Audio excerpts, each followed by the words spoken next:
জয় কৃষ্ণকালী মায়ের জয়। আমার মাকে সত্যি স্বপ্নাদেশে পাওয়া। অনেকে বিশ্বাস করেন, অনেকে বিশ্বাস করেন না, তাতে আমার কিচ্ছু যায় আসে না। আমি যে ভিডিওগুলো আপনারা দেখেছেন, অনেকে আমাকে খারাপ কমেন্ট করেছেন, পাগল ছাগল বলেছেন, তাতে আমার কোনো দুঃখ নাই। আমি সত্যি কৃষ্ণকালী মায়ের জন্য পাগল। আমার ভিডিওতে আমার মোবাইল নাম্বার দেওয়া আছে।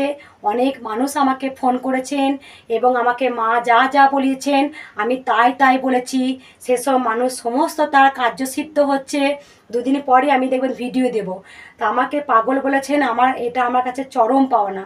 তাই আপনারা মন খুলে বলুন জয় কৃষ্ণকালী মায়ের জয়। এটা কিন্তু আমার ব্যবসা নয়। আমার মা আমাকে স্বপ্নাদেশে বলিয়েছেন, বা আমার মায়ের সঙ্গে আমার একটা অন্তর্দৃষ্টি কথা হয়। মা আমাকে সবসময় যেন বলেন, আমি কিন্তু যত মানুষের মনস্কামনা পূর্ণ হোক না কেন, আমি তার কাছে 1 টাকাও নিতে পারবো না। এটাই আমার মায়ের আদেশ। জয় কৃষ্ণকালী মায়ের জয়।